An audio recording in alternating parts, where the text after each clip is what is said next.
Assalamualaikum teman-teman. Di sini saya akan menjelaskan tentang pendekatan teologi dan filosofi dalam studi Islam.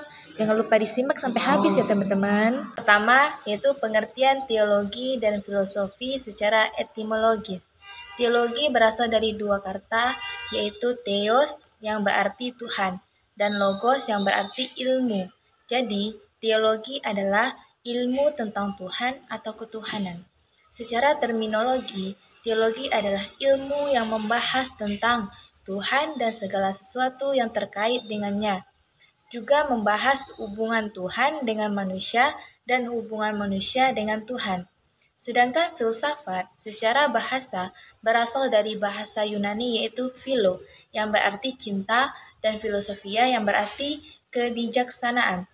Jadi, filosofi atau filsafat adalah ilmu yang mengkaji segala sesuatu dengan akal sehat, mencari kebenaran dengan cara yang bijak, dengan sifat dan pemikiran filsafat itu sendiri, meliputi radikal, kritis, universal, komprehensif, konversif, dan sistematis. Pendekatan kedua itu pendekatan teologis dalam memahami agama secara harfiah, dapat diartikan sebagai upaya memahami agama dengan menggunakan kerangka ilmu ketuhanan yang bertolak dari suatu keyakinan bahwa wujud empiris dari suatu keagamaan dianggap sebagai paling benar dibandingkan dengan lainnya.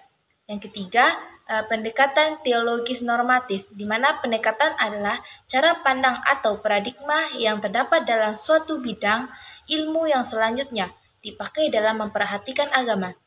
Islam merupakan penutup semua agama yang telah diturunkan dengan mengimani Allah SWT. Pengikut agama Islam bisa disebut dengan Muslim.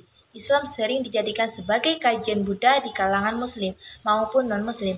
Kadang dalam melihat Islam sering menjadi ekspresi berbeda untuk menjelaskan Islam. Yang keempat, pendekatan teologi normatif dalam memahami ajaran agama pada hakikatnya diartikan sebagai metode atau cara memahami agar menggunakan ilmu ketuhanan yang bertolak dari suatu keyakinan dalam mewujudkan empiris dari suatu agama yang dianggap sebagai yang paling benar dibandingkan dengan yang lainnya. Selanjutnya, pendekatan filosofis secara harfiah.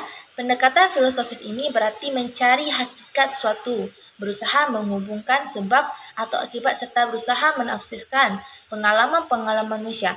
Filsafat juga berpikir secara sistematik yang mendalam, radikal, dan universal dalam mencari kebenaran, hakikat atau dalam Islam sering dikenal dengan sebutkan hikmah tentang segala sesuatu yang ada. Jadi, inti dari pendekatan filosofis yaitu upaya menjelaskan inti hakikat atau hikmah tentang sesuatu yang berada di balik ajaran agama Islam itu sendiri, yang berpedoman pada Al-Quran dan hadis.